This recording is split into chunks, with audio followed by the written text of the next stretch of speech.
Hi guys, so we're going to tie the Bann Valley Foam Daddy.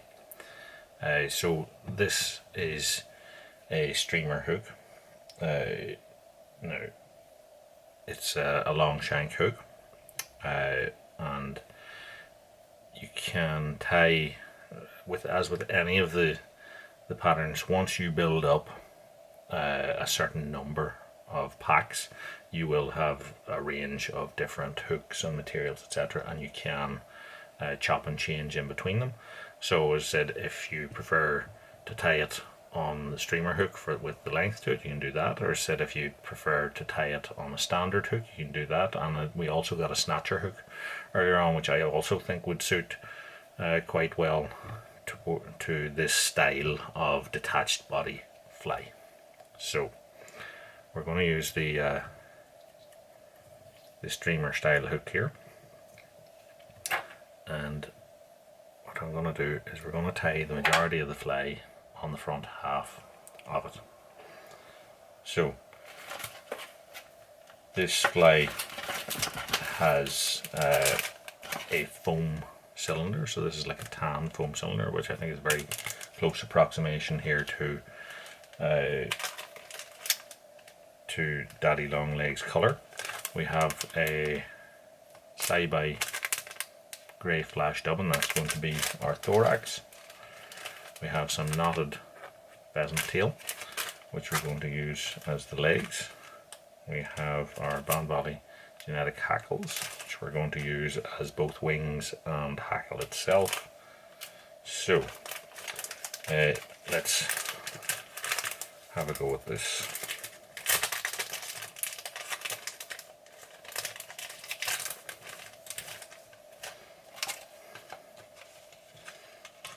Looking at our hackles, it's a nice sandy colour.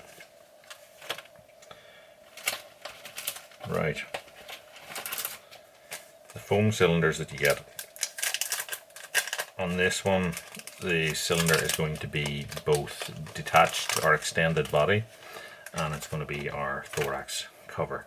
So the idea with that is that this is going to stick out the back, and then we're going to tie this in across the front. So block ended, that's a little bit unnatural, so just take a lighter and just very quickly allow it to hit it. You leave it close enough, it'll go on fire, but as you can see, that just tapers in the end. You stroke a little bit, that'll accentuate that, and it is given this nice little dark coloration here, which I think really suits the natural sort of daddy look. So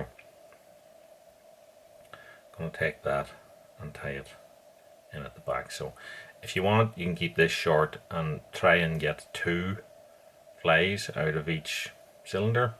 I think that'd be easier if we were just going half and half and using it as a straightforward rear section and not using it as the thorax cover. But in this instance, this is what we're going to do. So take a couple of turns around it, a couple of turns in front, and a couple of turns around it again, and then slide to the front, and that should hopefully hold it in position for us. But what I'm going to do, just for that added bit of security, is I'm going to take my clear varnish, and I'm just going to do a little touch to the wraps that are underneath it. I don't want to get it into the foam if I can help it, because foams can be funny with solvents. So next I am going to put on the legs. So if we take the knotted pheasant tail, this one happens to be like a yellowy colour, and I'm going to take 3 off one side of it, and I'm going to set them over here, and I'm going to tie them on. Now, and you notice I'm tying it in a little bit forward. Don't worry about that, we're going to neaten it all up at the end. Then we'll take 3 off the other side, and I'm going to match them up roughly for length pinch them in place and tie that in as well. So now what we want to do is just stroke all back, pull back the cylinder, and then get our wraps tight up to the back of the cylinder here, and that, as you can see, will throw out the legs for us. So we want to get some wings in as well. So we have our Bann genetic hackles here. So I'm going to take two of the slightly bigger ones, and I'm just going to find the tips of those.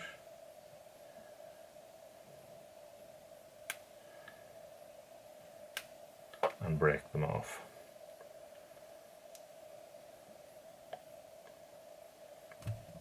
And then I'm going to lay that in on the side, and the same sort of way as we tied in the legs, I'm going to tie in the wings. I'm just going to match them up roughly for length, hold it on the side there,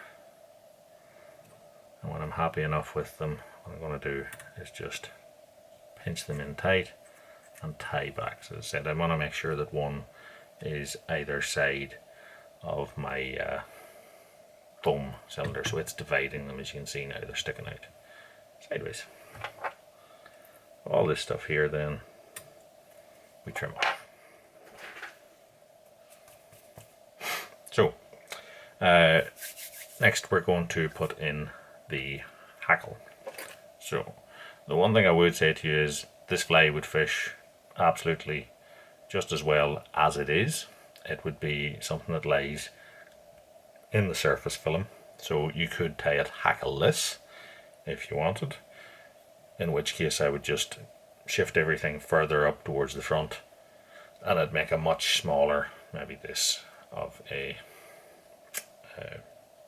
thorax. So we now want to pick a hackle. So I'm just putting them on here to size them,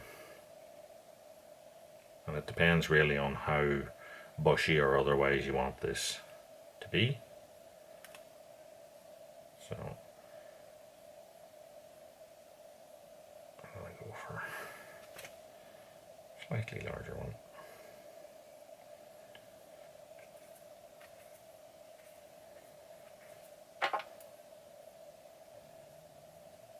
Trim off the fluff at the bottom of it, and then as you can see here, we're going to end up with just a little bit of the hackle with no fibers left on it. I'm going to tie that in and tie that tight up to the foam cylinder, and then I want to dub on the body. So the body is this Flash Nymph grey. I'm going to take some of that,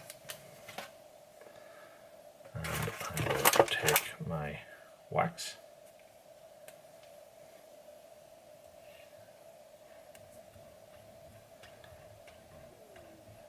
my tie-in thread, and then I'm going to apply the dubbing along that, and then start to tighten it, catch a couple of fibers, and then that'll allow me to spin this up. So then I'm going to get a turn tight up into the back of the tie-in of the rubber there, or the foam, sorry, and then I'm going to wrap forward. Now I'm stopping a bit shy of the eye here because I want to get a couple of turns of hackle if I can onto bare shank, and I also want room for this to come across the top and tie in.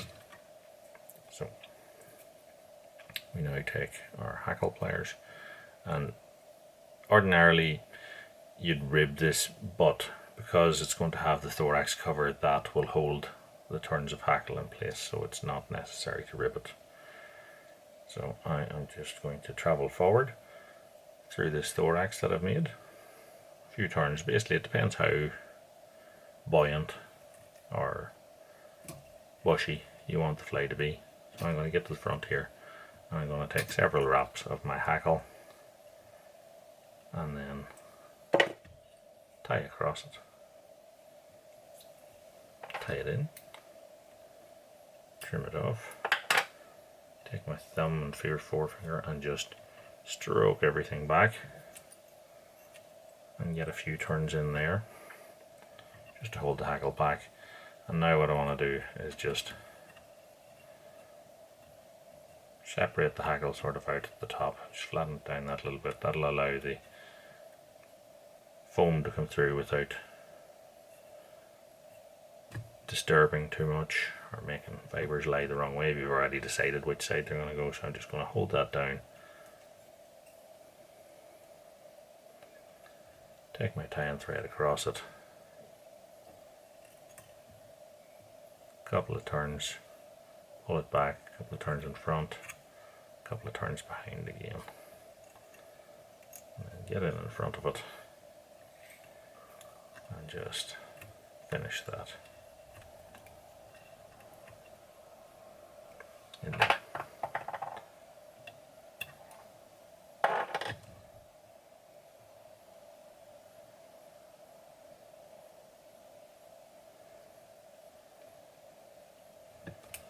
So now I'm just going to take my scissors and I'm going to cut that off with a block, and the shape of the front of this fly will allow you to fish it flat as a dry or just straight, or you could strip this and it would sort of act a little bit like a gurgler in a way because of the shape and nature of it.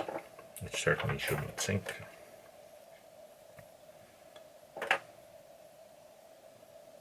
And then we get our clear varnish